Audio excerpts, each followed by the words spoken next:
আসুন্না শুধু নয়, আসুন্নার মতো এরকম যে নিউজগুলো মানুষকে আশা জাগাবে। আমরা আসলে কোনো হাইপ চাই না, সত্যি বলতে আমরা কোনো সস্তা কোনো মিডিয়া কাভারেজও চাই না। যদি চাইতাম তো সেইভাবে পরিকল্পনা আমরা চাইলে করতে পারতাম। আমরা চাই রিয়েল চিত্রটা মানুষের কাছে ফুটে উঠুক, তাতে অন্য আরও অনেক আসুন্না তৈরি হবে। আমরা বিশ্বাস করি 18-20 কোটি মানুষের এই দেশ শুধু এক আসুন্না দ্বারা পরিবর্তন করা সম্ভব না, এরকম বহু আসুন্না তৈরি হতে হবে। আসুন্না ফাউন্ডেশনের এই জায়গা থেকে আমরা আসলে একটা পরিবর্তনের স্বপ্ন দেখি। আমি বেশ অনেক আগে বলেছিলাম যে আমরা এদেশে অন্তত অভাব এবং দারিদ্র্যকে আমরা জাদুঘরে পৌঁছে দিতে চাই, সেই স্বপ্ন নিয়ে আমরা কাজ করছি এবং আমাদের সক্ষমতার সবটুকু নিয়ে আমরা কাজ করছি। এই যে বন্যা অবস্থা চলছে চট্টগ্রামের কয়েকটা এতে, আমাদের টিম পুরো দমে সেখানে কাজ করছে এবং মালামাল কিনে বিভিন্ন জায়গা থেকে প্যাক করা বিতরণ করার কাজ চলছে।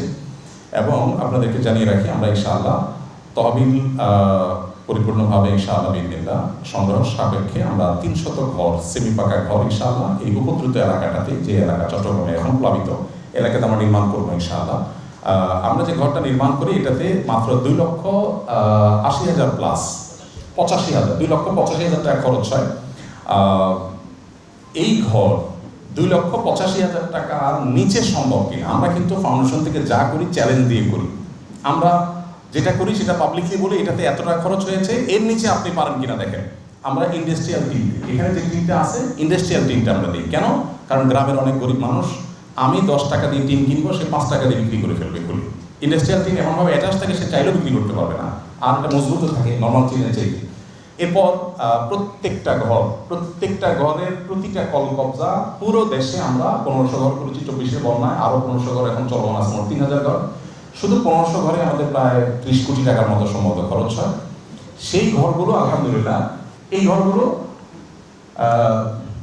সামনে একটু ঢোকার পর খোলা জায়গা আছে, এরপর একটু বারান্দা আছে, 2টা রুম আছে, একটা ফ্যামিলি মোটামুটি ঘর থাকে। পুরো টিনটা আপনারা লক্ষ্য করছেন অ্যাটাচ একেবারে, চাইলেও খোলা যাবে না ইন্ডাস্ট্রিয়াল। তো এটা অবশ্য কমপ্লিট ঘর না, মানে হস্তান্তরের আগে, কারণ টিনের নিচে দেওয়ার কথা, ওই যে ফোমটা এটাতে নাই, কিন্তু তার মানে কমপ্লিট ঘর না। কমপ্লিট কোনো ঘর থাকলে দেখানো যেতে পারে। তো যাই হোক, আমরা ইনশাআল্লাহ আপনাদের মাধ্যমে জানিয়ে রাখি যে আমরা চট্টগ্রামের চলমান বন্যা ইনশাআল্লাহ 300 ঘর, যাদের ঘর আমরা আমাদের স্থানীয় প্রতিনিধি যারা আছেন, আমাদের এখান থেকে যারা গেছেন তারা আমাদেরকে জানিয়েছে যে প্রচুর পরিমাণে মাটির ঘর আছে। এই মাটির ঘরগুলো পানির সাথে মিশে গেছে জাস্ট, এদের আর বিকল্প কিছু নাই। তো এদেরকে আমরা ইনশাআল্লাহ ঘর বানিয়ে দেওয়ার পরিকল্পনা করছি 300। আল্লাহ যদি তৌফিক দেন তো 300 1000 হতেও সমস্যা হবে না, সেটা তহবিল আশা সাপেক্ষে ইনশাআল্লাহ বিনা 300 ঘরে অলমোস্ট প্রায় 10 কোটি টাকার প্রয়োজন হবে। এটা আমরা করবো আল্লাহ যদি তৌফিক দান করে। এর বাইরে এক্সট্রাটা তহবিল কালেকশন হলে আসলে ইনশাআল্লাহ আমরা সেটাও করবো। আর আপাতত আমাদের ত্রাণের কার্যক্রম চলছে।